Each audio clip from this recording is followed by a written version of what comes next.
Hello, Kim Townsel here. Welcome back to my channel. Today's video is going to show you how I make my ex-mother-in-law's sweet potato casserole.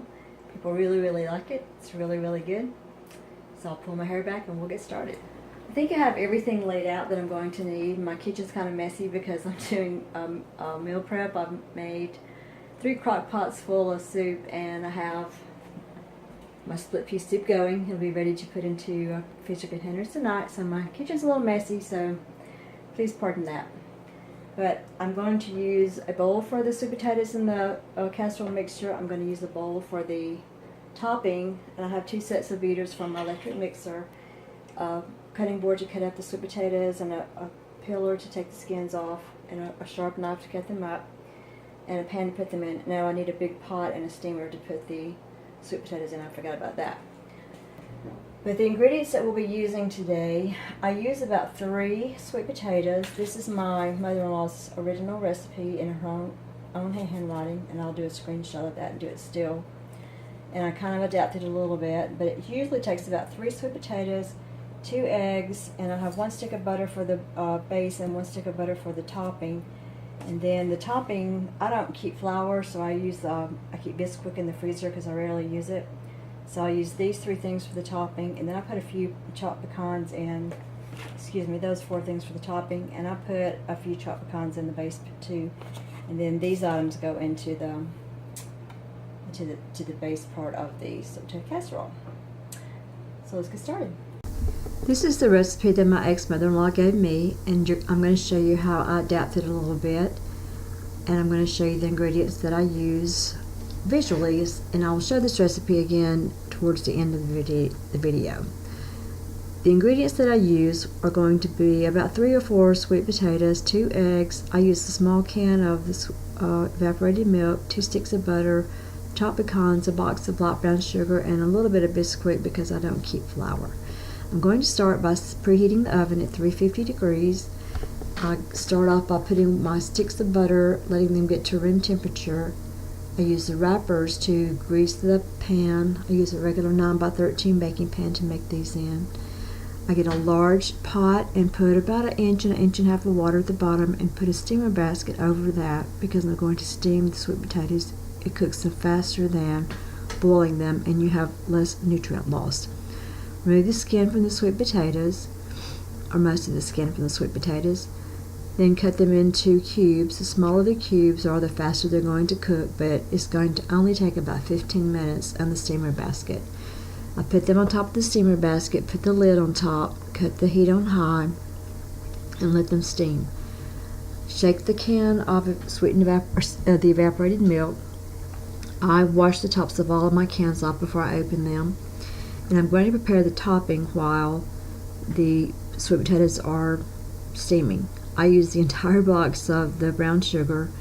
I use about a half a cup of the Bisquick, and I add that to a bowl with the stick of softened butter. And I'm going to use this whole container of pecans, and I'm going to take out about a cup of pecans to put in the base part of the sweet potatoes. But I'm going to use the remainder of it for the topping. I probably could have mixed all of this for the topping in a larger bowl, but I just used it in this bowl here. I use an electric mixer on low and just keep mixing it until there's a crumbly texture, until all of those ingredients are kind of blended. It's going to want to stick to the beaters because of the butter, but just knock it off and keep on going. If you are going to clean the beaters, make sure you unplug the electric mixer before sticking any kind of device in there. I've unplugged it and used a fork to kind of push out the pieces of the topping. I'm going to use these same beaters to mix my sweet potato mixture up, and I don't need to clean them because it doesn't matter if the brown sugar and pecans get into the sweet potatoes. Steam these until they're fork tender. That means the fork's going to stick in there, and it's going to be easy to mash it up. If you can, remove the steamer basket, dump the sweet potatoes in a bowl. I save the juice. I freeze it in ice cube trays and use it in later recipes. Mix this for about 3 minutes. Just the sweet potatoes, mix them about 3 minutes. This is what they look like after 2 minutes, because you want to get this really super whipped. That's what it looks like after, with 1 more minute left. Then while it's still warm, I'm going to add my sugar and my other stick of butter. We do not want to add the egg and the vanilla while the sweet potatoes are really warm, because it's going to start cooking the eggs and help the vanilla evaporate. So I'm going to mix the sugar and the stick of butter in there. I'm going to mix it for 2 minutes. Then I'm going to add the whole container of milk. Remember, I shook it up and cleaned the top before I opened it. I use evaporated milk, not sweetened condensed milk. You can use regular plain milk, I just don't keep that on hand. Put the 2 eggs in there. Now the mixture is cool enough so that the eggs are not going to cook when you put them to the sweet potato mixture. And neither will the vanilla extract evaporate. I put a little bit more vanilla in there than the recipe calls for.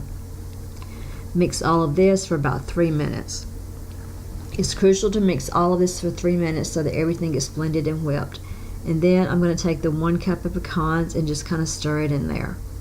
I use the margarine wrappers to grease the pan, even though her recipe says for it to be ungreased. I pour the sweet potato mixture into the pan. I use a rubber scraper to pull the liquid mixture towards the corners by making an X. Start at the center and just push some of the mixture towards each corner. That keeps it from kind of blowing up in the middle, and you want to do this when you bake cakes as well. Use a spoon and start taking the mixture, the topping and just start dropping it on top until it's evenly distributed that way. Put it in the oven for about 25 minutes. Set it in the middle of the oven on the lowest rack. And I checked it after 25 minutes and I thought it still needed a little bit more cooking.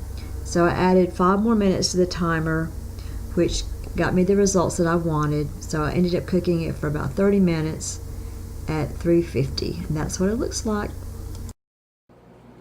It's in the oven. Let's clean up now. I didn't wear an apron, I just put on a no robe that my son left here. Actually makes more sense. And there it is, a thing of beauty and tasty delights. Thank you for watching my video about Edna's Sweet Potato Casserole and how I adapted it, changed it, made it my own. Thanks for watching. Remember, it's free to like, subscribe, share the video if appropriate, leave a comment, and until next time, take care. Happy holiday season. Bye. One more look. I'm really looking forward to eating this.